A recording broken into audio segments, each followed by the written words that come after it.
প্রিয় শ্রোতা, আমন্ত্রণ জানাচ্ছি গল্প পাঠের আসরে। আমি ওয়ারা কারিম। শুরু করতে যাচ্ছি সত্যজিৎ রায়ের প্রফেসর শঙ্কু সিরিজ থেকে স্বপ্নদ্বীপ। সঙ্গে থাকুন। অনেক ধন্যবাদ। 22শে মার্চ। অনেকে বলেন যে স্বপ্নে নাকি আমরা সাদা আর কালো রং ছাড়া অন্য কোনো রং দেখি না। আমার বিশ্বাস আসল ব্যাপারটা এই যে বেশিরভাগ সময় স্বপ্নের ঘটনাটাই কেবল আমাদের মনে থাকে। রং দেখেছি কি না দেখেছি সেটা আমরা খেয়ালই করি না। মোট কথা, কাল রাত্রে আমি এমন একটা ঝলমলে রঙিন স্বপ্ন দেখেছি যে সেটার কথা না লিখে পারছি না। দেখলাম আমি একটা অদ্ভুত জায়গায় গিয়ে পড়েছি। সেখানে ঘর বাড়ি লোকজন কিছুই নেই, আছে শুধু গাছপালা আর বন জঙ্গল। এসব গাছপালার একটুও আমার চেনা নয়, এদের রঙও ভারী অস্বাভাবিক। সবুজ পাতা প্রায় নেই বললেই চলে, তার বদলে নীল, লাল, বেগুনি, কমলা এই ধরনের রং। গাছে ফুল আর ফলও আছে, তার একটাও আমার চেনা নয়। একটা প্রকাণ্ড ফুলে অজস্র পাপড়ি, আর প্রত্যেকটা পাপড়ির রং আলাদা। আরেকটা ফুলের এক একটি পাপড়ি যেন এক একটা হাতির কান, আর হাতির কানের মতোই সেগুলো মাঝে মাঝে দুলে দুলে উঠছে। ফলও যে কত রকমের রয়েছে তার ঠিক নেই।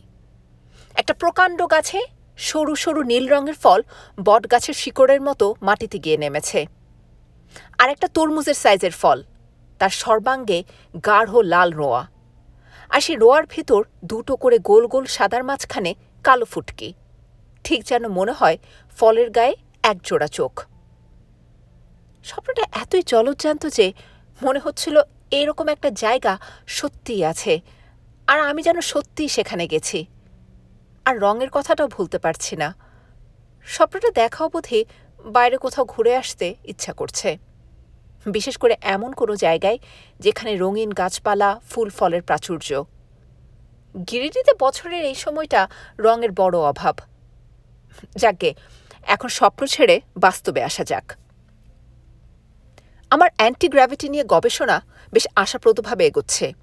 আমার উদ্দেশ্য হচ্ছে এমন একটা ধাতু তৈরি করা যেটা পৃথিবীর মাধ্যাকর্ষণকে অগ্রাহ্য করতে পারে। অর্থাৎ সে ধাতুর কোনো ওজন থাকবে না, তাকে শূন্যে ছেড়ে দিলে সে শূন্যেই থেকে যাবে।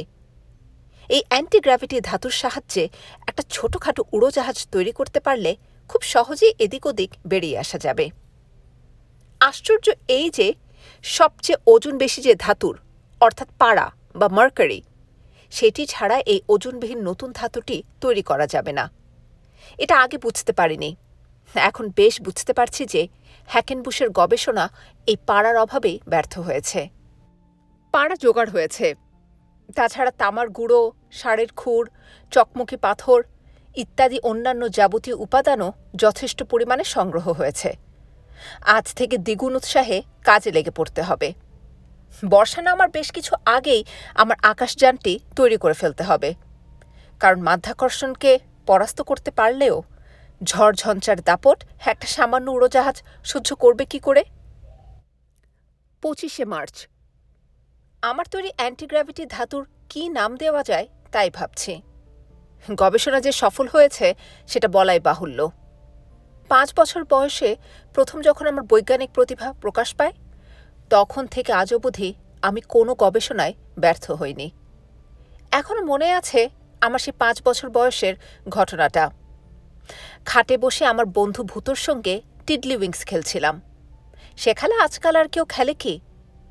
শিকির সাইজের রং বেরঙের সেলুলয়েডের চাকতির কিনারে আরেকটা বড় সাইজের চাকতি দিয়ে চাপ দিয়ে ছেড়ে দিলে সেগুলো তিড়িং তিড়িং করে লাফিয়ে গিয়ে যেত। সামনে একটা কৌটো রাখা থাকত। উদ্দেশ্য ছিল ছোট চাকতিগুলোকে এইভাবে চাপ দিয়ে লাফ খাইয়ে কৌটোর মধ্যে ফেলা। সেদিন ভূতোর সঙ্গে খেলতে খেলতে হঠাৎ চাকতি লাফানোর বৈজ্ঞানিক কারণটা মাথায় এসে গেল, আর তার সঙ্গে সঙ্গে বুঝে ফেললাম ঠিক কোনখানটায় কতখানি জোরে চাপ দিলে চাকতি বাইরে না পড়ে ঠিক কৌটোর মধ্যে গিয়ে পড়বে। তারপর থেকে ভূতো কি আর আমার সঙ্গে পারে? বাবা পাশে বসেছিলেন। আমার খেলা দেখে চোখ গোল গোল করে বললেন, তিলু, তোর হলো কি? এ যে একেবারে ভেলকি দেখিয়ে দিচ্ছিস তুই। 13 বছর বয়সে আমার মাথায় প্রথম পাকা চুল দেখা দেয়। 17 বছর বয়সে টাক পড়তে শুরু করে। 21 পড়তে না পড়তে আমার মাথা জোড়া টাক, কেবল কানের দুপাশে, ঘাড়ের কাছটায়, আর ব্রহ্মতালুর জায়গায় সামান্য কয়েক গাছা পাকা চুল। অর্থাৎ আজও আমার যা চেহারা, 45 বছর আগেও ঠিক তাই ছিল। ধাতুটার নাম শ্যাঙ্কোভাইট দেয়া স্থির করলাম। আজ আমার বেড়াল নিউটনের 4 থাবায় 4 টুকরো শ্যাঙ্কোভাইটের পাত বেঁধে রেখে তাকে মাথার উপর তুলে ছেড়ে দিতেই সে বেলুনের মতো ধীরে ধীরে মাটিতে নেমে এলো। আশ্চর্য দৃশ্য এবং আশ্চর্য আনন্দ। শুধু আমার আনন্দ নয়, নিউটনেরও। মাটিতে নেমেই সে দিব্যি টেনিস বলের মতো হপ করতে করতে আমার পায়ের কাছে এসে আমার পাতলুনে গা ঘষতে লাগল। আমার আকাশযানের নাম শ্যাঙ্কোপ্লেন। প্লেনে একটা প্রোপেলার অবশ্যই থাকবে এবং তাতেই শূন্যে উঠে সামনের দিকে এগোনোর কাজটা হয়ে যাবে। গন্তব্যস্থানে পৌঁছানোর একটু আগে হিসেব করে প্রোপেলারটা থামিয়ে দিলেই প্লেন ধীরে ধীরে ঠিক জায়গায় গিয়ে নামবে। ভালো কথা, গত 3 রাত পর পর আবার সেই রঙিন জায়গার স্বপ্ন দেখেছি। প্রতিবারই জায়গাটা সম্পর্কে কিছু কিছু নতুন তথ্য জানতে পেরেছি। যেমন সেদিন দেখলাম গাছপালা ভেদ করে পিছন দিকে সমুদ্রের জল দেখা যাচ্ছে। একটা নামও স্বপ্নের মধ্যে কে যেন বারবার আমার কানের কাছে বলতে লাগলো, ফ্লোরোনা, ফ্লোরোনা, ফ্লোরোনা। বারবার মনে প্রশ্ন জাগছে, এমন জায়গা কি সত্যিই আছে? স্বপ্ন সত্যি না হওয়াই স্বাভাবিক, কিন্তু তাও বলবো, থাকলে বড় ভালো হতো। কিন্তু কোথায়, কোন গ্রহে আছে এমন জায়গা?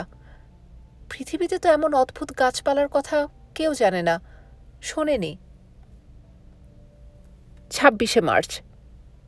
অদ্ভুত ব্যাপার, কাল রাত্রেও সেই একই জায়গার স্বপ্ন। এবার আরও কিছু অতিরিক্ত তথ্য জানা গেল। এইসব রংচঙে গাছপালার মধ্যে একটির গুঁড়িতে একটি গর্ত, যেমন অনেকটা বুড়ো বট অশ্বথের গায়ে থাকে।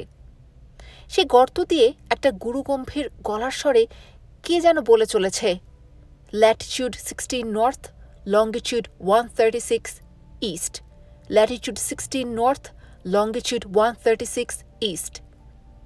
দ্রাঘিমা ও অক্ষাংশের এই হিসেব যে জায়গাটা বেরোয়, সেটা প্রশান্ত মহাসাগরের মধ্যে পড়ে।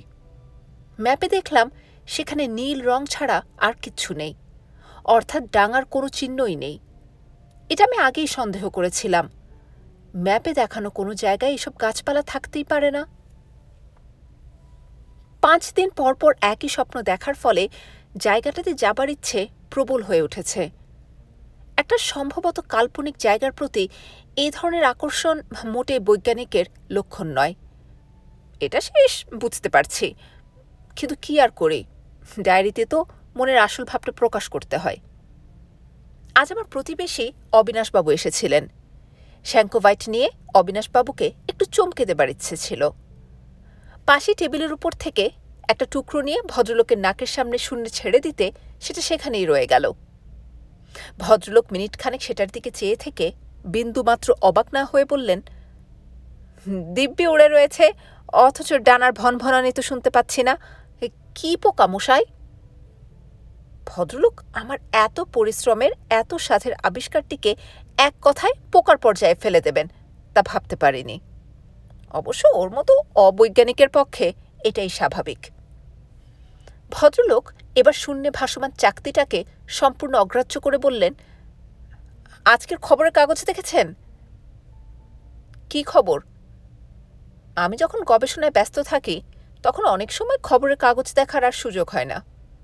অবিনাশবাবু পকেট হাতড়ে একটা বাংলা কাগজের ছেঁড়া অংশ বার করে আমার দিকে এগিয়ে দিলেন। খবরটা পড়ে আমি রীতিমতো বিস্মিত ও বিচলিত হয়ে উঠলাম। ইউরোপের 7 জন স্বনামধন্য মনীষী একসঙ্গে উধাও হয়েছেন। এদের মধ্যে ইংল্যান্ডের পদার্থবিজ্ঞানী প্রফেসর সিডনি হ্যামলিন ও জাপানের দার্শনিক হামুচি হামাদাকে আমি চিনি। অন্য 5 জন হচ্ছেন ইতালির গণিত বিশারদ উমবের্তো কার্বোনি, জার্মানির বায়োকেমিস্ট ডক্টর অ্যাডলফ ব্রোডেন, সুইডেনের ভূতত্ত্ববিদ ওলসেনবোর্গ, ফ্রান্সের মনস্তত্ত্ববিদ আরি ভিলমো আর রুশ ভাষাবিদ ভ্লাদিমির তুশেঙ্কো। এরা সকলেই ফিলিপিনের রাজধানী ম্যানিলা শহরে একটা আন্তর্জাতিক মনীষী সম্মেলনে যোগ দিতে গিয়েছিলেন। আমারও নেমন্তন্ন ছিল, কিন্তু শ্যাঙ্কোভাইটের কাজটা ফেলে যাওয়া সম্ভব হয়নি। 7 জনই একই দিনে একই সময় অদৃশ্য হয়েছেন এবং সেই সঙ্গে ম্যানিলার সমুদ্রতীর থেকে একটি স্টিম লঞ্চও অদৃশ্য হয়েছে। খবরে আশঙ্কা প্রকাশ করা হয়েছে এইসব মনীষীদের হয়তো কোনো দুর্বৃত্তের দল কোনো অজ্ঞাত কারণে কিডন্যাপ করেছে। খবরটা মোটেই ভালো নয়। অবিনাশবাবু বললেন, কতদিন বলেছি বাড়ির বাইরে একটা পাহারার বন্দোবস্ত করুন। নিমু হালদারকে বললেই 12 মাসের জন্য একটা পুলিশ মোতায়েন করে দেবেন ফটকের সামনে। অতি সাহস মূর্খের লক্ষণ, এ প্রবাদটা বোধহয় আপনার জানা নেই। আমি অবশ্যই আশাবাদী মানুষ, কিন্তু স্বপ্ন আর শ্যাঙ্কোভাইট মিলিয়ে আমার মনের অবস্থাটা হয়তো একটু অতিমাত্রায় হালকা ছিল। তাই বললুম, ওসব কিডন্যাপিং ট্যাপিং সব রং চড়ানো গল্প। আমার বিশ্বাস ভদ্রলোকেরা নিজেরাই উদ্যোগ করে সমুদ্র ভ্রমণে বেরিয়েছেন, 2-1 দিনের মধ্যেই ফিরে আসবেন। মুখে যাই বলে মনের মধ্যে একটা খচখচানি রয়ে গেল। শ্যাঙ্কো প্লেনের জন্য জোগাড়যন্ত্র করতে করতে বারবার হ্যামলিন ও হামাদার কথা মনে পড়ছিল। 2রা এপ্রিল, পরশু সকালে আমরা গিরিডি থেকে রওনা হয়েছি। আমরা বলছি কারণ অবিনাশবাবু আমার সঙ্গ ছাড়লেন না। আফ্রিকার অভিজ্ঞতার পর ভদ্রলোকের প্রতি একটা কৃতজ্ঞতা বোধ রয়েছে, তাই তার অনুরোধ রক্ষা না করে পারলাম না। বললেন, এমনিতে এরোপ্লেন চড়ার কোনো শখ নেই আমার, তবে আপনি যখন বলছেন যে আপনার এই যন্ত্রটি ক্র্যাশ করবে না, তখন যেখানেই যেতে চান বলুন, আমি সঙ্গে আছি। তবে কোথায় যাচ্ছেন সেটাও তো একবার জানা দরকার। তিব্বত নাকি? আমি একটু রসিকতা করেই বললাম, ল্যাটিটিউড 16 নর্থ, লঙ্গিটিউড 136 ইস্ট। তাতে ভদ্রলোক বললেন, ওসব ল্যাটাচি লঙাচি রাখুন মশাই, আপনার ব্যাঙাচির মধ্যে আমার অ্যাটাচির জায়গা হবে কিনা সেইটা বলুন। আপনার মতো এক কাপড়ে বেশি দিন চালানো আমার পক্ষে অসম্ভব। আমার প্লেনের সাইজ লম্বায় 8.5 ফুট আর চওড়ায় 3 ফুট। লেজ আছে, ডানা নেই। ওঠা নামার জন্য দুদিকে 2টো কানকোর মতো জিনিস আছে। প্রোপেলার অবশ্যই আছে, আর মাটিতে নেমে দাঁড়িয়ে থাকবার জন্য ব্যবস্থা আছে। বসার আসন হবে বলে আমার বাড়িরই 2টো পুরনো কাউচের মখমলের সিট খুলে প্লেনের মধ্যে বসিয়ে দিয়েছি। প্লেনের অবস্থান, উচ্চতা, গতিবেগ ইত্যাদি নির্ণয় করার জন্যেও যন্ত্রপাতি অবশ্যই আছে। খাওয়ার ব্যাপারটা সহজ করে নিয়েছি। 2টো বয়ামে 2 মাসের জন্য বটিকা ইন্ডিকা নিয়েছি। 1 বড়িতেই সারাদিনের জন্য পেট ভরে যাবে। তেষ্টা মেটানোর জন্য তৃষ্ণাশক বড়ি আছে, আর আছে টি পিলস আর কফি পিলস। আমার জন্য শুধু কফি পিলস হলেই হতো, কিন্তু অবিনাশবাবুর আবার দিনে 3-4 বার চা না হলে চলে না। এছাড়া আর যে কটা জিনিস আছে সেগুলো বাইরে গেলেই আমি সঙ্গে নিই। আমার অ্যানাহেলিন পিস্তল, আমার অমনিস্কোপ, আমার ছবি তোলার ক্যামেরা পিট যন্ত্র। প্রোপেলার ইঞ্জিনের জন্য রসদ হিসেবে নিয়েছি 2 টিন টার্বোলিন, তার মানে 50,000 মাইলের জন্য নিশ্চিন্ত। আমার তৈরি তেলের গন্ধ ঠিক চন্দন কাঠের মতো, অর্থাৎ আমার সঙ্গে যা কিছু নিয়েছি তা সবই আমারই গবেষণাগারে তৈরি, এভরিথিং মেড বাই শঙ্কু, এক আমার সহযাত্রী অবিনাশ মজুমদার ছাড়া। প্লেনের গতি এখন 200 মাইল পার আওয়ার, উচ্চতা 2500 ফুট। এই দুদিনে আমরা প্রায় 3500 মাইল এসেছি। যে রাস্তায় যাব ঠিক করেছিলাম সেই রাস্তাতেই চলেছি। বঙ্গোপসাগরে পড়ে পূর্ব দক্ষিণে চলেছি সুমাত্রার দিকে। সুমাত্রা পৌঁছে সেখান থেকে পূবে ঘুরে বর্নিওর উপর দিয়ে উড়ে গিয়ে পড়ব প্রশান্ত মহাসাগরে। তারপর ডাঙা এড়িয়ে ফিলিপিন দ্বীপপুঞ্জের দক্ষিণ পাশ ঘেঁষে উত্তর পূর্বে আমাদের লক্ষ্যস্থল ল্যাটিটিউড 16 নর্থ ও লঙ্গিটিউড 136 ইস্টের দিকে ধাওয়া করব। যদি আকাশ থেকে বুঝি সেখানে কিছু আছে, তবে সেখানে গিয়েই নামব। না থাকলে উল্টো পথে ঘুরে এসে 2-1টা মনোরম জায়গা বেছে নিয়ে 2-1 দিন থেকে হাওয়া বদল করে আবার দেশে ফিরে আসব। এই কিছুক্ষণ আগে আমরা নিকোবর দ্বীপপুঞ্জ পেরোলাম। নিকোবরের উপর দিয়ে যাবার সময় কিছুটা অন্যমনস্ক হয়ে আর কিছুটা কৌতূহলবশত প্লেনটাকে একটু বেশি নিচে নামিয়ে ফেলেছিলাম। নারকেল গাছের পাতাগুলো প্রায় ছোঁয়া যায় বলে মনে হচ্ছিল। এমন সময় অবিনাশবাবু হঠাৎ একটা বিকট আর্তনাদ করে উঠলেন। ফিরে দেখি তার হাতের আস্তিনের খানিকটা অংশ ছিঁড়ে গিয়ে হাওয়ায় পতপত করছে, আর মুখটা হয়ে গেছে কাগজের মতো ফ্যাকাশে। কি ব্যাপার? অবিনাশবাবু ঘাড় কাত করে নিচের দিকে ইঙ্গিত করলেন, আর ঠিক সেই মুহূর্তেই 3টে তীর সাঁই সাঁই করে আমার প্লেনের পাশ দিয়ে চলে গেল আকাশের দিকে। বোতাম টিপে তৎক্ষণাৎ প্লেনটাকে উপরের দিকে ওঠাতে ওঠাতে দেখলাম নিচে এক পাল কালো বেটে লোক, তাদের হাতে তীর ধনুক, গায়ে উল্কি, কানে মাকড়ি, আর পরনে কিছু নেই বললেই চলে। 300 ফুট উপরে উঠে তবে নিকোবরের বন্য আদিবাসীদের মারাত্মক আক্রমণ থেকে রেহাই পাওয়া গেল। এছাড়াও আরেকটা ঘটনা ঘটেছে আরও আগে, সেটার কথাও এই ফাঁকে বলে রাখি। কলকাতার দক্ষিণে পোর্ট ক্যানিং পেরোবার কিছু পরেই এক পাল শকুনি আমাদের সঙ্গ নিল। তখন আমরা আছি প্রায় 500 ফুট হাইটে।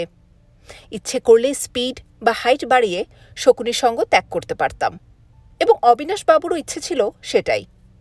কিন্তু আমার কৌতূহল ছিল শকুনিগুলো কোথায় গিয়ে নামে সেটা দেখব। সুন্দরবনের উপর দিয়ে যখন যাচ্ছি তখন সব কটা শকুনি হঠাৎ একসঙ্গে নিচের দিকে গোত খেল।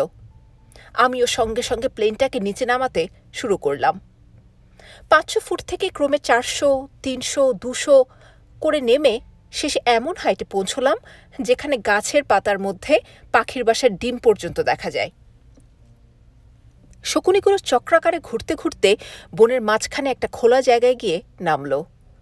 প্লেনের প্রোপেলার বন্ধ করে ভাসতে ভাসতে নিচের দিকে প্রায় 50 ফুটের মধ্যে নেমে বুঝলাম কিসের লোভে শকুনিরা এখানে নেমেছে। সে এক অদ্ভুত দৃশ্য। একটি বিশাল রয়্যাল বেঙ্গল টাইগার পাশেই বোধহয় কোনো গ্রাম থেকে একটা আস্ত গরুকে ঘায়েল করে টেনে নিয়ে এসেছে নিরিবিলিতে তাকে ভক্ষণ করবে বলে। অবিনাশবাবু আবার কোটের কলারটা পিছন থেকে খামচে ধরলেন।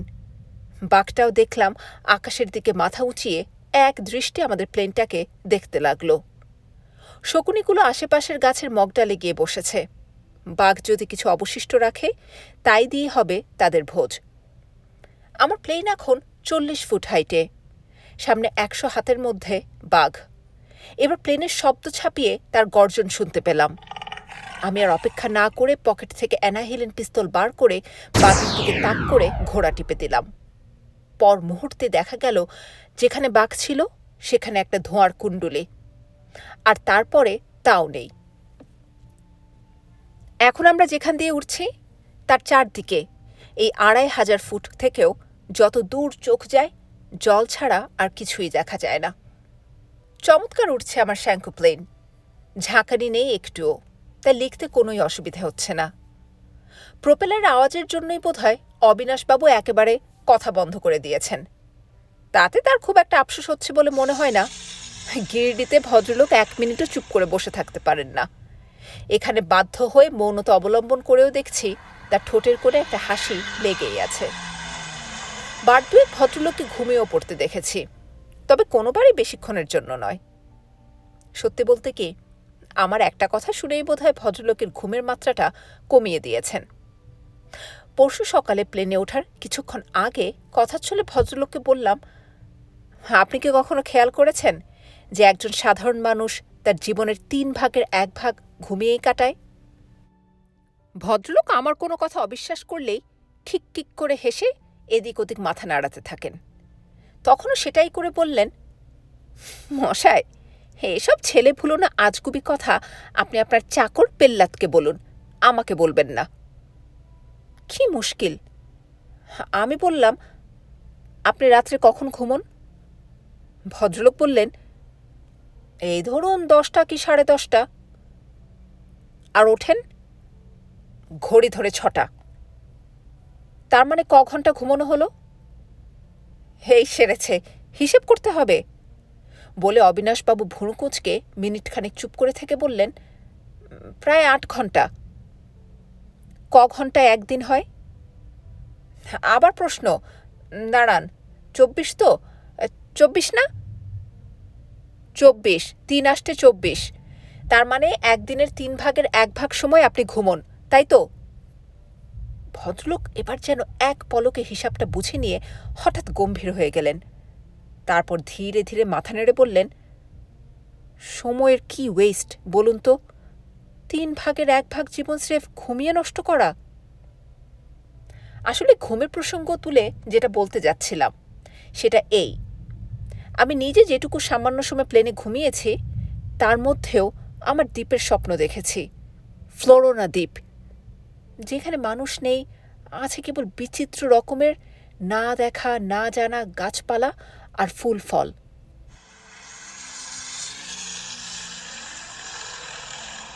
4 এপ্রিল। কাল বিকেলে আমরা বর্নিও ছাড়িয়ে প্রশান্ত মহাসাগরে পড়েছি। সুমাত্রার পশ্চিম উপকূলে একটা নিরিবিলি জায়গা দেখে প্লেন নামিয়ে কিছুক্ষণ বিশ্রামের ব্যবস্থা করেছিলাম। অবিনাশবাবু নাম্বার মিনিট খানেকের মধ্যেই হাতের কাছে একটা কলা গাছ থেকে এক ছড়া কলা ছিঁড়ে নেয়। তার মধ্যে একটার খোসা ছাড়িয়ে খেতে আরম্ভ করে দিলেন। সুমাত্রার ঠিক মাঝখান দিয়ে বিষুব রেখা চলে গেছে। এখানকার গাছপালার সঙ্গে আমাদের দেশের আশ্চর্য মিল। কাছেই জঙ্গলের মধ্যে পেঁপে, বাঁশ, নারকেল ইত্যাদি চোখে পড়ছে। এতদূর পথ হেসে দেশের সঙ্গে এত মিল পাওয়ায় ভারী অদ্ভুত লাগছিল। অবিনাশবাবু দিব্যি নিশ্চিন্ত মনে কলা খেতে খেতে গাছপালার পাশ দিয়ে হেঁটে বেড়াচ্ছিলেন। এমন সময় হঠাৎ তার মুখ দিয়ে একটা বিকট শব্দ বেরোল। চেয়ে দেখি ভদ্রলোকের হাত থেকে কলার ছড়া মাটিতে পড়ে গেছে। তিনি হাত দুটোকে পিছিয়ে নিয়ে ঘাড় গোছ করে চোখ বড় বড় করে একটা গাছের দিকে চেয়ে আছেন। কি দেখলেন ভদ্রলোক? আমি ব্যস্তভাবে তার দিকে এগিয়ে গেলাম। ভদ্রলোক তার সামনের গাছটার দিকে আঙুল দেখিয়ে কাপা গলায় বললেন, ওটা আবার কি মশাই? যা দেখলাম তাতে আমি যেমন অবাক তেমনি খুশি। গাছের নিচের দিকের একটা ডালে বসে আছে একটা প্রাণী। সেটা যাতে বাদর হলেও সেরকম বাদর সচরাচর দেখা যায় না। এ বাদর সুমাত্রার অধিবাসী। সাইজে একটা বেড়ালের বাচ্চার মতো, চোখ দুটো মুখের অনুপাতে আশ্চর্য রকম বড়, হাত পা সরু সরু, আর সেগুলোকে যেভাবে ব্যবহার করে তাতে মনে হয় বাদরটা ভারী নিস্তেজ, না হয় অত্যন্ত কুঁড়ে। আসলে কিন্তু এ বাদর স্বভাবতই ওরকম ঢিমে, আর তাই এর নাম হল স্লো লরেস। অবিনাশবাবুর অবাক ভাব এখনো কাটেনি। আমি বাদরটার কাছে গিয়ে হাত বাড়াতেই সেটা ডাল থেকে আমার হাতের কবজির উপর চলে এলো। অবশ্যই এই সামান্য ঘটনাটা ঘটতে লাগলো প্রায় 2 মিনিট। স্থির করলাম যে এই নিরীহ ক্ষুদে জানোয়ারটিকে আমাদের সঙ্গে নিয়ে নেব, নিউটনের একটা খেলার সাথী হবে। অবিনাশবাবু বললেন, ওর নাম দিন ঢিমু। ঢিমু এখন আমারই পাশে চুপচাপ বসে আছে। একবার 2 হাত দিয়ে প্লেনের দরজাটা ধরে অতি সন্তর্পণে মাথা উঁচিয়ে বাইরের দৃশ্য দেখবার চেষ্টা করেছিল। তারপর ঠিক সেই রকমই ধীরে মাথাটা নামিয়ে এনে আমার কোলের উপর রেখে চুপচাপ পড়ে আছে। 5 এপ্রিল, সকাল 8টা।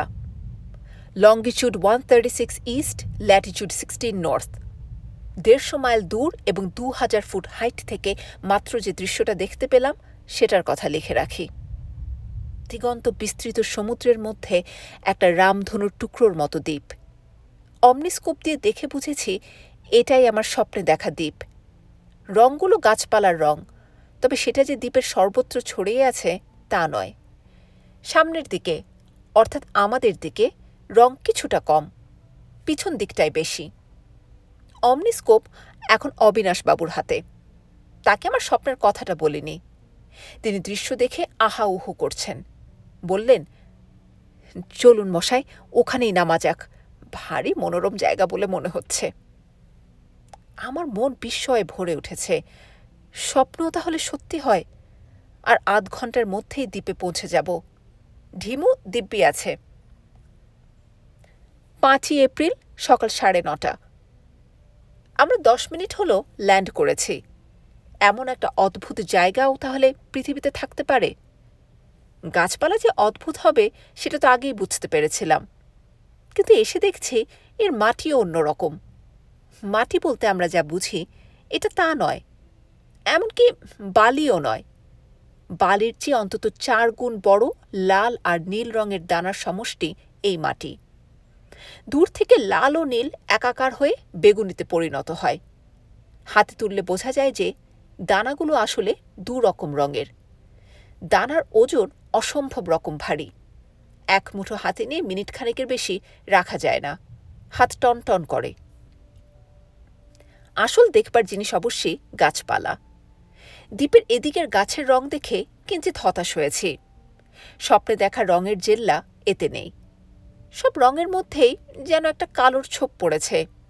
ডালপালা কুঁচকে কুঁকড়ে গেছে, গাছ নুয়ে পড়েছে, ফুলের পাপড়ি শুকিয়ে মাটিতে পড়ে আছে। এগুলো সব জীবন্ত কিনা সে বিষয়ে সন্দেহ হয়। তবে আমি জানি দ্বীপের অন্য দিকটায় রঙের ছড়াছড়ি। এদিকে অবাক হতে হয় রং দেখে নয়, ফুল ফল পাতার সাইজ দেখে। একটু বিশ্রাম করে আমরা উল্টো দিকটায় যাব। শ্যাঙ্কু প্লেনটা আমাদের হাত বিশেক দূরে দাঁড়িয়ে রয়েছে। চমৎকার কাজে দিয়েছে আমার নিজের হাতে তৈরি এই আকাশযানটি। ঢিমু চুপচাপ মাটিতে বসে আস্তে আস্তে হাত দিয়ে লাল নীল দানাগুলো নাড়াচাড়া করছে। হাফ প্যান্ট পরা অবিনাশবাবু সমুদ্রের জলে হাত মুখ ধুয়ে কুলকুচি করে আমার কাছে এসে বনের দিকে দেখতে দেখতে বললেন, যাবার সময় সঙ্গে কিছু চারা নিয়ে যাবেন। আপনার বাগানে 2-1টা এরকম গাছ গজাতে পারলে বাহার হবে। ভদ্রলোক ফ্লোরোনার অনন্য সাধারণ বিশেষত্বটা বোধহয় বুঝে উঠতে পারেননি, তাই ওর মনে বিস্ময়ের ভাব জাগছে না। ঢিমুর চালচলন লক্ষ্য করছি আগের চেয়ে যেন একটু বেশি দ্রুত। হয়তো তার মনেও একটা উত্তেজনার সৃষ্টি হয়েছে, যদিও তার গোল গোল চোখে সেটা নতুন করে প্রকাশ পাবার কোনো উপায় নেই। এইমাত্র একটা ক্ষীণ অথচ তীক্ষ্ণ আওয়াজ কানে এলো, ঠিক যেন কেউ হাসছে। বোধহয় কোনো পাখি টাখি হবে, যদিও এসে অবধি একটি প্রাণীও চোখে পড়েনি। মাটিতে কোনো পোকামাকড় পর্যন্ত আছে বলে মনে হয় না। জীবজন্তু তো দূরের কথা, এদিক দিয়ে জায়গাটাকে ভারী নিরাপদ বলে মনে হয়। তাই বোধহয় মনটা কিরকম হালকা হয়ে গেছে, মাথাটাও হালকা লাগছে। আমার গিরিডির গবেষণাগারে আমার যাবতীয় বৈজ্ঞানিক সমস্যা, অঙ্কের হিসাব আর ফর্মুলা সবই যেন অন্য জগতের অন্য এক যুগের জিনিস বলে মনে হচ্ছে। এদিকটায় এসেছি, বড় অলস লাগছে। চারিদিকে রং, স্বপ্নের সব কিছুই এখানে। আরেক অদ্ভুত ঘটনা, সে হারানো 7 জন সবাই এখানে। কি হয়েছে তাদের জানি না, সবাই বসে আছেন হাত পা ছড়িয়ে। সবাই যেন খোকা, সবাই যেন বোকা, খালি হা হা করে হাসেন। আর কি লিখি, আর কিছুই লেখার নেই। আমায় ডাকছে বোধহয়, হ্যাঁ আমায় ডাকছে, যাই আমি। অবিনাশবাবুর কথা। আমি শ্রী অবিনাশচন্দ্র মজুমদার লিখিতেছি। খাতা শঙ্কু মহাশয়ের। আজ তারিখ 5ই এপ্রিল, সময় রাত 2:30। লিখিবার অভ্যাস নাই, একমাত্র চিঠিপত্র ব্যতীত বহুকাল যাবৎ আর কিছু লিখি নাই। বাল্যকালে স্কুলে একবার প্রবন্ধ লিখিয়া শিক্ষকের বাহবা পাইয়াছিলাম। 50 বৎসর পরে পুনরায় লেখনী ধারণ করিতেছি। আজিকার ঘটনা লিপিবদ্ধ করা একান্ত কর্তব্য। আমারও যদি কিছু হয়, এই খাতা যে ব্যক্তির হস্তে পড়িবে, তিনি এক অবিস্মরণীয় আতঙ্কজনক অলৌকিক ঘটনার বিষয় অবগত হইবেন। আমার পশ্চাতে 20 হাত দূরে বন। বনের বৃক্ষাদি হইতে যে রঙিন আলোক নির্গত হইয়া চতুর্দিকে বিচ্ছুরিত হইতেছে, সেই আলোতেই লিখিতেছি। অন্য কোনো আলো নাই, কারণ আকাশ মেঘশূন্য হইলেও আজ অমাবস্যা। এই দ্বীপে পৌঁছিয়া পূর্ব উপকূলে 8 ঘণ্টাকাল অবস্থানের পর শঙ্কু প্রস্তাব করিলেন যে দ্বীপের অন্যত্র কি আছে বা না আছে তাহা একবার অনুসন্ধান করা উচিত। আকাশ হইতেই বুঝিয়াছিলাম যে দ্বীপটি বৃত্তাকার, আর এই বৃত্তের ডায়ামিটার 2 মাইলের অধিক নহে। আমরা স্থির করিলাম অনুসন্ধান পদব্রজে না করিয়া আকাশযানের সাহায্যেই করা হইবে। অতএব বৃথা কালক্ষয় না করিয়া ঢিমু বানরকে সঙ্গে লইয়া আমরা রওনা হইলাম। ভূমি হইতে 50 ফুট ঊর্ধ্বে থাকিয়া 10 মাইল বেগে আমরা পশ্চিম উপকূলের উদ্দেশ্যে উড়িয়া চলিলাম। 1 মাইল পথ এইভাবে চলিবার পর আমরা স্পষ্টই বুঝিতে পারিলাম যে যতই পশ্চিম দিকে অগ্রসর হইতেছি, নিম্নের বৃক্ষের বর্ণশোভা ততই বৃদ্ধি পাইতেছে। 17 মিনিটকাল এইভাবে উড়িবার পর শঙ্কু মহাশয়ের আকাশযানটি পুনরায় ভূমি স্পর্শ করিল। যান হইতে উত্তীর্ণ হইবা মাত্র একটা আশ্চর্য জিনিস আমার দৃষ্টি আকর্ষণ করিল। কাহার যেন একজোড়া সোনার চশমা মাটিতে পড়িয়া আছে। তাহার লেন্সদ্বয় অপরাহ্নের সূর্যালোকে ঝিকঝিক করিতেছে। শঙ্কু মহাশয় একটা অস্ফুট শব্দ করিয়া চশমাটি হাতে তুলিয়া নাড়িয়া চাড়িয়া বলিলেন, হ্যামলিন। অতপর আমরা হাঁটিয়া। ঢিমু আমার স্কন্ধে। আরও কিছুদূর অগ্রসর হইলে আরও কিছু আশ্চর্য জিনিস আমাদের দৃষ্টিগোচর হইল। প্রথমে একটা ধূসর বর্ণ ফেল্ট টুপি, তারপর একটা ওয়াকিং স্টিক, তারপর একটা সবুজ রঙের রেশমের রুমাল, তারপর বাঁকানো পাইপ, এবং সর্বশেষে এই সমস্ত কিছুর পর একটা আস্ত মানুষ। ইনি সম্ভবত জাপানি অথবা চীনদেশীয়, পরনে গাঢ় নীল রঙের স্যুট। দুইটি সুজুতার একটি হাতে লইয়া হাসি হাসি মুখে আমাদের দিকে চাহিয়া বসিয়া আছেন। লক্ষ্য করিলাম ভদ্রলোকের 3টি দাঁত সোনা দিয়ে বাঁধানো। শঙ্কু মহাশয় ভদ্রলোককে দেখিয়া হামাদা শব্দটি উচ্চারণ করিলেন। উক্ত শব্দের অর্থ আমার বোধগম্য হইল না। জাপানি বা চীন ভদ্রলোকটি কোনো কথাই কহিলেন না, কেবল সেই একইভাবে দন্ত বিকশিত অবস্থায় বসিয়া রহিলেন। শঙ্কু মহাশয়কে উদ্দেশ করিয়া বলিলাম, কি বুঝিতেছেন? তিনি আমার প্রশ্নে কর্ণপাত করিলেন না। তাহার দিকে চাহিয়া দেখি তিনি যেন আনন্দে বিহবল। 2 বার লাফাইলেন, 2 বার হাততালি দিলেন, তারপরে পুনরায় হাঁটিতে লাগিলেন। 5 মিনিটের মধ্যে আমরা আরও 6 জন ব্যক্তির সাক্ষাৎ পাইলাম। 6 জনই বিদেশীয়, অর্থাৎ ইউরোপবাসী। একজন তাহার মানিব্যাগ হইতে এক একটি করিয়া রৌপ্য মুদ্রা বাহির করিয়া ব্যাংবাজি খেলার ভঙ্গিতে সমুদ্রের জলে নিক্ষেপ করিতেছেন, আর একজন অদম্য উৎসাহে ডিগবাজি খাইতেছেন। আর একজন জাঙিয়া পড়িয়া 2 হাত নৃত্যের ভঙ্গিতে উত্তোলন করিয়া দুর্বোধ্য ভাষায় গান গাহিতেছেন। আরেকজন একটি ইংরাজি ছেলে ভুলানো ছড়া, যাহার প্রথম পংক্তি ব্যা ব্যা ব্ল্যাক শিপ, সুর করিয়া আবৃত্তি করিতেছেন। শেষোক্ত ব্যক্তিটিকে শঙ্কু মহাশয় হ্যামলিন বলিয়া সম্বোধন করিয়া তাহার থেকে দক্ষিণ হস্ত প্রসারিত করিয়া অগ্রসর হইবা মাত্র ভদ্রলোক ব্ল্যাক শিপ ছাড়িয়া জ্যাক অ্যান্ড জিল ছড়াটি আবৃত্তি আরম্ভ করিলেন। অবশিষ্ট 2 জনকে দেখিতে পাইলাম বৃক্ষতলে পরম নিশ্চিন্তে নিদ্রিত অবস্থায়। ইহার পর শঙ্কু মহাশয় তাহার কোটের পকেট হইতে তাহার লাল ডায়েরি খাতাটি বাহির করিয়া সমুদ্রতটে বসিয়া কি যেন লিখিতে আরম্ভ করিলেন। আমি পুনরায় তাহাকে জিজ্ঞাসা করিলাম, এইসবের অর্থ কি? ইহারা কাহারা? হ্যামলিন কে? হামাদা কি? ইহারা সকলেই ভদ্র ও প্রবীণ হওয়া সত্ত্বেও নির্বোধ শিশুর ন্যায় আচরণ করিতেছে কেন? সব কিছু দেখিয়া শুনিয়া আমি সবিশেষ চিন্তিত ও বিমূঢ়, কিন্তু আপনাকে এত নিশ্চিন্ত দেখিতেছি কেন? বলা বাহুল্য, আমার কোনো প্রশ্নেরই কোনো উত্তর পাওয়া গেল না। শঙ্কু মহাশয়ও দেখিলাম অধিক লিখিতে পারিলেন না। খাতা ও ফাউন্টেন পেন তাহার পার্শ্বেই পড়িয়া রহিল। তিনি নির্বাক হইয়া সমুদ্রের দিকে চাহিয়া রহিলেন। আমার পকেট ওয়াচে দেখি 6টা বাজিতে আর 5 মিনিট বাকি। এতক্ষণ সময় কাটিয়া গিয়াছে তাহা ভাবিতেই পারি নাই। সূর্য পশ্চিম গগনে হেলিয়া পড়িয়াছে, অল্পক্ষণের মধ্যেই অস্তমিত হইবে। সমুদ্র প্রায় নিস্তরঙ্গ, সুতরাং জলের শব্দ নাই বলিলেই চলে। পক্ষীর কাকলিও নাই, কারণ পক্ষীই নাই। ঢিমু ব্যতীত অন্য কোনো পশুও নাই। মশার শব্দ, তক্ষকের ডাক, শৃগালের চিৎকার, ভেকের কলরব, ঝিঝির ঐক্যতান কিছুই নাই।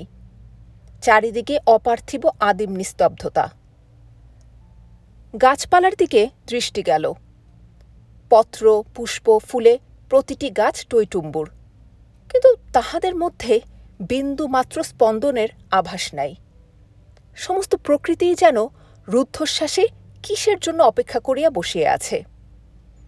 আরও একটি আশ্চর্য এই যে ফুল ফলের এত প্রাচুর্য সত্ত্বেও কোনো প্রকার গন্ধ আমার নাসিকায় প্রবেশ করিতেছে না, না দুর্গন্ধ না সুগন্ধ। আমি অবাক হইয়া চারিদিকের অপূর্ব বন্যশোভা লক্ষ্য করিতেছি। এমন সময় সহসা আলোক হ্রাস পাওয়াতে বুঝিলাম সূর্য অস্ত গেল।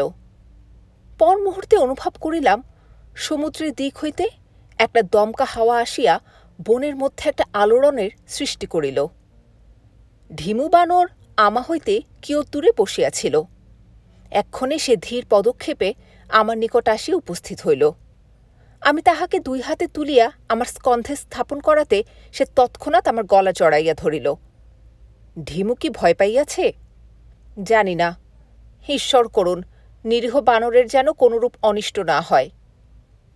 এ কিসের শব্দ? সহসা চারিদিক হইতে সম্মিলিত সঙ্গীতের মতো মিহি মোলায়েম স্বর উত্থিত হইতেছে। হু হু হু হু, রি রি রি রি করিয়া এই স্বর ক্রমে তীব্রতর হইয়া তার সপ্তকে উঠিল। আমি দুরু দুরু বক্ষে বনের দিকে চাহিতেই এক অদ্ভুত অভাবনীয় নূতন কাণ্ডের সূচনা লক্ষ্য করিলাম। বনে প্রতিটি বৃক্ষ যেন সহসা চঞ্চল হইয়া উঠিয়াছে। প্রতিটি পত্র, প্রতিটি ফুল ও ফল যেন সজীব ও অস্থির হইয়া বৃক্ষ হইতে মুক্তি পাইবার জন্য ছটফট করিতেছে। সন্ধ্যা ঘনাইয়া আসিতেছে, কিন্তু বনের মধ্যে ক্রমে ক্রমে যেন আলোক বৃদ্ধি পাইতেছে। শঙ্কু মহাশয়কে এই দৃশ্য দেখিতেছেন? অনুসন্ধানে বুঝিলাম তিনি স্থান পরিবর্তন করিয়াছেন, অথবা করিতে চলিয়াছেন। শিশুর ন্যায় হামাগুড়ি দিয়া তিনি একটি বিশেষ বৃক্ষের দিকে অগ্রসর হইতেছেন। এই বৃক্ষটি অন্যগুলোর তুলনায় অপেক্ষাকৃত নিষ্প্রভ, কারণ ইহার ফুলের রং বাদামি। এক একটি ফুল এক একটি বাঁধাকপির ন্যায় বৃহৎ। শঙ্কু মহাশয় বৃক্ষটির পাদদেশ লক্ষ্য করিয়া অগ্রসর হইতেছেন। অবাক হইয়া দেখিলাম বৃক্ষস্থিত বৃহদাকার ফলগুলি যেন তাহাকেই অভিবাদন করিবার জন্য তাহারই দিকে নত হইতেছে। এই দৃশ্য দেখিয়া হঠাৎ কেন জানি আমার মনে গভীর ত্রাসের সঞ্চার হইল। শঙ্কু মহাশয় যখন বৃক্ষমূল হইতে সামান্য দূরে, তখন আমি আর স্থির থাকিতে না পারিয়া এক লম্ফে বৃক্ষের সম্মুখে উপস্থিত হইয়া সর্বাপেক্ষা নিকটবর্তী ফুলটির নিম্নগতি রোধ করিবার জন্য আমার 2 হস্ত সম্মুখে প্রসারিত করিলাম। পর মুহূর্তে ফুলটি এক আশ্চর্য কাণ্ড করিয়া বসিল, যাহার কথা ভাবিলে এখন আমার সমস্ত দেহ হিম হইয়া আসে। ফুল যে সর্পের ন্যায় ছোবল মারিতে জানে, ইহা আমার ধারণাতীত ছিল। এক্ষণে বুঝিলাম আমার জ্ঞান কত সীমিত। সে প্রকাণ্ড ফুলের ছোবলে প্রথমত ঢিমু আমার স্কন্ধ হইতে ছিটকাইয়া 10 হাত দূরে পড়িল। তাহার পর আমিও ধরাশায়ী হইলাম। পতনের সময় ফুলটিকে জাপটাইয়া ধরার ফলে আমার হস্তে তাহার একটি স্তবকের একটি সামান্য ছিন্ন অংশ রহিয়া গেল। আর শঙ্কু মহাশয়, তিনি নিরুদ্বিগ্নভাবে হামাগুড়ি দিয়া বৃক্ষটির পাদদেশে পৌঁছিলেন এবং ফুলটি নামিয়া আসিয়া তাহার মস্তক আচ্ছাদিত করিল। ইহার পর কয়েক মুহূর্তের মধ্যেই দেখিলাম ফুলের স্তবকগুলি শঙ্কু মহাশয়ের মস্তকের চতুর্দিকে বেষ্টন করিতেছে। কিছুক্ষণ এইভাবে থাকিয়া ফুলটি আবার স্বাভাবিক অবস্থায় ফিরিয়া গেল। এক্ষণে চক্ষু বিস্ফারিত করিয়া দেখিলাম ফুলের রং বাদামি হইতে হলুদে পরিণত হইল। এই হলুদে কমলার ছোপ। এই হলুদ অস্বাভাবিক রকম উজ্জ্বল, এবং সমগ্র বৃক্ষটিতে আন্দোলনের সঞ্চার হওয়ার ফলে এই হলুদকে লেলিহান অগ্নিশিখার মতোই প্রতীয়মান হইল। শঙ্কু মহাশয়কে দেখিলাম তিনি অন্য একটি বৃক্ষের দিকে হামাগুড়ি দিতেছেন। আমি আর দেখিতে পারিলাম না। প্রায় 10 মিনিট কাল এইভাবে বৃক্ষ হইতে বৃক্ষান্তরে গমন করিয়া অবশেষে শঙ্কু মহাশয় পুনরায় আমার পার্শ্বে উপস্থিত হইলেন, যদিও তিনি আমার নৈকট্য সম্পর্কে আদৌ সচেতন বলিয়া বোধ হইল না। অর্ধনিমিলিত নেত্রে 2 বাহু উত্তোলন করিয়া হাসি হাসি মুখে তিনি কেবল 2টি শব্দই বারবার উচ্চারণ করিতে লাগিলেন, tiddly wings, tiddly wings, tiddly wings. প্রায় 30 বার এইভাবে গদগদ কণ্ঠে উক্ত অর্থহীন শব্দটি উচ্চারণ করিয়া শঙ্কু মহাশয় ভূমিতে গাত্র এলাইয়া দিয়া অচেতন না হয় নিদ্রিত হইয়া পড়িলেন। বনে এখন উন্মাদনা। ফুল ফুলের সুতীক্ষ্ণ বর্ণছটায় আমার চক্ষু দিয়া অশ্রু নির্গত হইতেছে। তাহাদের সমবেত রি রি রি রি সঙ্গীতে কর্ণপটা বিদীর্ণ হইবার উপক্রম। তাহাদের তাণ্ডবলীলায় বক্ষে কণ্ঠরোধকারী ত্রাসের সঞ্চার। এ কি স্বপ্ন না সত্যি? আমার স্কন্ধে ঢিমু বানর এখনও সজাগ। তাহার আচরণে কোনরূপ পরিবর্তন হয় নাই। 2 হাতে এখনও সে আমার গলা বেষ্টন করিয়া আছে। তাহার বিশাল চক্ষুদয়ে পরিপার্শ্বের বর্ণছটা প্রতিফলিত হইতেছে। আমি বনের পার্শ্ব হইতে সমুদ্রের দিকে অগ্রসর হইলাম। জাপানি ও বিদেশীয় যে 7 জনকে দেখিয়াছিলাম, তাহাদের পুনরায় দেখিতে পাইলাম। তাহারা সকলেই এখন নিদ্রিত, হাত পা ছড়াইয়া অসহায়ভাবে সমুদ্রতটে শায়িত। একমাত্র আমারই চক্ষু হইতে নিদ্রা বিতাড়িত। মনে মনে বলিলাম, শঙ্কু মহাশয়ের সহিত একত্রে দেশভ্রমণের বাসনা বোধ হয় চিরকালের জন্য মিটিল। ঢিমুকে লইয়া একটি নির্জন স্থান দেখিয়া তথায় উপবেশন করিলাম। বিমানপথটি যেমন রাখা ছিল তেমনই রহিয়াছে। সমুদ্রের জল তাহার 2 হাতের মধ্যে আসিয়া ছলাৎ ছলাৎ করিয়া পড়িতেছে। সামান্য তরঙ্গের আভাস দেখা যায় যেন জলের মধ্যে। একমাত্র আমাদের দ্বীপ ব্যতীত আর সর্বত্রই প্রগাঢ় অন্ধকার।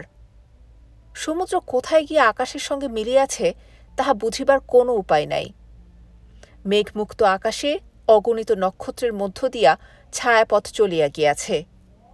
একটি উল্কাপাতও আমার দৃষ্টিগোচর হইল। মুহূর্তের জন্য মনে হইল আমি এক বিভীষিকাময় স্বপ্ন দেখিতেছি। প্রকৃতপক্ষে আমি গিরিডিতেই আছি। নিদ্রাভঙ্গ হইলে দেখিতে পাইব আমার পরিচিত অভ্যস্ত দৈনন্দিন জগতে ফিরিয়া আসিয়াছি। কিন্তু পরক্ষণে আমার সাময়িক ভ্রান্তি দূর হইল এবং আমি পুনরায় বিষাদ ও আতঙ্কে নিমজ্জিত হইলাম। অতঃপর স্থির করিলাম শঙ্কু মহাশয়ের খাতায় আজিকার ঘটনা লিপিবদ্ধ করিব। শঙ্কু মহাশয়কে যে অবস্থায় দেখিয়া আসিয়াছি তাহার আর কোনোদিন লেখনী ধারণ করা সম্ভব হইবে বলে মনে হইতেছে না। কিন্তু এ কি, সহসা একটা আন্দোলন অনুভব করিতেছি যেন। সমগ্র দ্বীপটাই যেন দুলিতে আরম্ভ করিয়াছে। ভূমিকম্প নাকি? জলরেখা আমার দিকে অগ্রসর হইতেছে কেন? আমাদের আকাশযান ক্রমশ ভাসিয়া দূরে চলিয়া যাইতেছে কেন? চারিপার্শ্ব হইতে হাহাকার উত্থিত হইতেছে কেন? এ কি, আমার হাফ প্যান্টের পশ্চাৎ দেশে একটা আর্দ্র শীতলতা অনুভব করিতেছি কেন?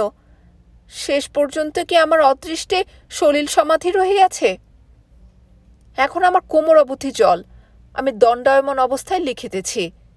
ঢিমু আমার স্কন্ধে কম্পমান। দূরে সমুদ্রবক্ষে একটি আলোকবিন্দু দ্রুত অগ্রসর হইতেছে আমাদের দিকে। আর লেখা অসম্ভব। হে ঈশ্বর! প্রফেসর শঙ্কুর ডায়েরি, গিরিডি, 7 জুলাই, মঙ্গলবার, সকাল 10:30। আমি আজ আবার লিখতে পারছি। এই 3 মাসে আমার হারানো বুদ্ধি ও জ্ঞানের অনেকটাই ফিরে পেয়েছি। আমি যে 69টা ভাষা জানতাম তার মধ্যে 56টা এর মধ্যে আবার বেশ সড়গড় হয়ে গেছে।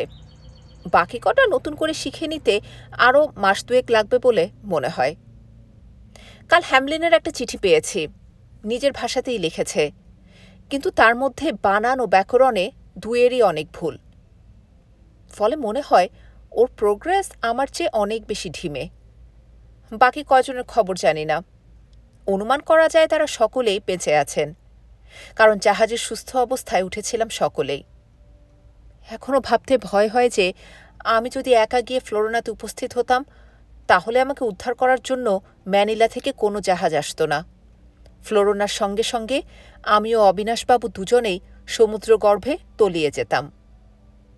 হ্যামলিনের চিঠিতে জানলাম যে আমি কদিন থেকে যেটা অনুমান করছি সেটাই ঠিক। আমরা সবাই একই স্বপ্ন দেখে একই আকর্ষণে ফ্লোরোনায় হাজির হয়েছিলাম। খবরের কাগজে বেরিয়েছে যে আমরা 8 জন ছাড়াও আরও বহু পণ্ডিত ব্যক্তি ওই একই সময় একই স্বপ্ন দেখে ফ্লোরোনায় যাবার জন্য ছটফট করেছিলেন, কিন্তু তাদের পক্ষে প্রশান্ত মহাসাগরের মধ্যে অবস্থিত ওই বেয়াড়া জায়গাটাতে গিয়ে পৌঁছানোর কোনো উপায় ছিল না। ফ্লোরোনা রহস্যের 16 আনা সমাধান কোনোদিন হবে বলে মনে হয় না। তবে যেটুকু জানতে পেরেছি তা থেকে বাকিটা অনুমান করে নেওয়া কঠিন না। ফ্লোরোনায় যে এক বিচিত্র প্রাণীর খপ্পরে পড়তে হয়েছিল সেটা তো বুঝতেই পেরেছি। এই বোঝার ব্যাপারে অবিনাশবাবুর অবদান কম নয়। গত বুধবার ভদ্রলোক আমাকে দেখতে এসে আমায় একটা আশ্চর্য জিনিস উপহার দিলেন। হাতে নিয়ে রবারের টুকরা বলে মনে হলো। ভদ্রলোকের দিকে চাইতেই তিনি হেসে বললেন, ফুলের ঘায়ে সত্যিই মূর্ছা গেছিলুম মশাই। যে ফুল আপনার মাথায় চেপেছিল এ হলো তারই পাপড়ির একটা টুকরো। ল্যাবরেটরিতে পরীক্ষা করে জেনেছি এই পাপড়ির সঙ্গে পৃথিবীর কোনো ফুলের কোনো পাপড়ির কোনো মিল নেই। এই পাপড়ির অ্যানাটমি অবিশ্বাস্য রকম জটিল। প্রায় একজন মানুষের মস্তিষ্কে যে ধরনের জটিলতা থাকে, এতেও তাই। ফ্লোরিনায় পশ্চিম উপকূলে যাবার পর আমি কি করেছিলাম না করেছিলাম তা আমার মনে নেই, কিন্তু অবিনাশবাবুর বর্ণনা থেকে বুঝতে পারলাম এই ফুল কোনো আশ্চর্য উপায়ে আমার মস্তিষ্ক থেকে আমার বিদ্যাবুদ্ধির অনেকটা নিংড়ে বার করে নিয়েছিল। তারপর একের পর এক আরও অন্য ফুলও এই কাজটি করার ফলে শেষে আমি যে অবস্থায় পৌঁছেছিলাম তার সঙ্গে একটা নির্বোধ শিশুর কোনো পার্থক্য নেই। হ্যামলিনদের 7 জনের সঙ্গেও একই ব্যাপার হয়েছিল। অবিনাশবাবুর মতে আমাকে শোষণ করার পর গাছের রঙের জেল্লা নাকি আশ্চর্যভাবে বেড়ে গিয়েছিল। এ থেকে একটা জিনিসই প্রমাণ হয়, এবং সেটা এতই অস্বাভাবিক যে লিখতেও সংকোচ বোধ হচ্ছে।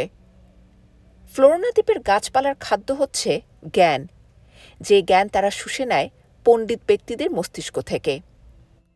শুধু তাই নয়, তেমনভাবে ক্ষুধার্ত হলে এরা উর্বর মস্তিষ্ক লোকদের স্বপ্ন দেখিয়ে আকর্ষণ করে নিজেদের কাছে নিয়ে আসতে পারে। পৃথিবীর গাছপালা পুষ্টিকর খাদ্য আহরণ করে বাতাস, মাটি ও সূর্যের আলো থেকে। এই 3টি জিনিসের একটিও যে এদের বাঁচিয়ে রাখতে পারে না, সেটা পূর্ব উপকূলের গাছগুলো দেখে বুঝতে পারা গিয়েছিল। সব শুনে টুনে অবিনাশবাবু বললেন, তা তো বুঝলাম, এরা না হয় জ্ঞান ভক্ষণ করে বেঁচে থাকে, কিন্তু তাই বলে দ্বীপটা শেষ পর্যন্ত জলের তলায় তলিয়ে গেল কেন বলুন তো? আমি বললাম, ফ্লোরিনা আসলে একটা দ্বীপ কিনা সে বিষয়েও আমার মনে খটকা রয়েছে। আমার তো মনে হয় দ্বীপ না হয়ে অন্য কোনো সৌরজগৎ থেকে ছিটকে আসা গ্রহ বা গ্রহের অংশও হতে পারে, এমনকি অন্য গ্রহ থেকে আসা একটা রকেট জাতীয় কিছুও হতে পারে। আমার কথা শেষ হওয়া মাত্র কোত্থেকে জানি একটা ক্ষীণ বিদ্রুপাত্মক হাসির শব্দ শুনে চমকে উঠলাম। অবিনাশবাবুর দিকে চেয়ে দেখি তিনিও আমারই মতো হতভম্ব। ঢিমে ও নিউটনও দেখি খেলা থামিয়ে মেঝের উপর চুপ করে দাঁড়িয়ে আছে। কি হলো? কিসের শব্দ? কে হাসল? এবার দৃষ্টি গেল গবেষণার সাজ সরঞ্জাম রাখা টেবিলের একটা কোণার দিকে। অবিনাশবাবুর দেওয়া পাপড়ির টুকরোটা সেখানে ছিল, কিন্তু এখন আর নেই। নিচের দিকে চাইতে দেখলাম সেটা মাটিতে পড়ে আছে, অথচ আমি কিন্তু ফেলিনি। পাপড়িটার রঙে কি সামান্য পরিবর্তন লক্ষ্য করা যাচ্ছে? ওসব আর ভেবে দরকার নেই। হাতের কাছে দেরাজের মধ্যেই আমার অ্যানাহেলিন পিস্তলটা ছিল। পাপড়ির দিকে তাক করে সেটার ঘোড়া টিপে দিলাম। অন্তর্হিত পাপড়িটার জায়গায় কিছুক্ষণ চেয়ে থেকে অবিনাশবাবু দীর্ঘশ্বাস ফেলে বললেন, এবার থেকে দিনে 10 ঘন্টা ঘুমোব। আমি বললাম, হঠাৎ এই কথা কেন? ভদ্রলোক বললেন, রাত জেগে বই পড়ে মাথাটাকে জ্ঞানের ডিপো করে তো জীবনটাকে খোয়াতে বসেছিলেন। যা অবস্থা হয়েছিল আপনার, তাকে তো ছিবড়ে ছাড়া আর কিছুই বলা যায় না। আবার জিজ্ঞেস করছেন কেন? ভদ্রলোককে দেবার মতো জুৎসই কোনো উত্তর খুঁজে পেলাম না।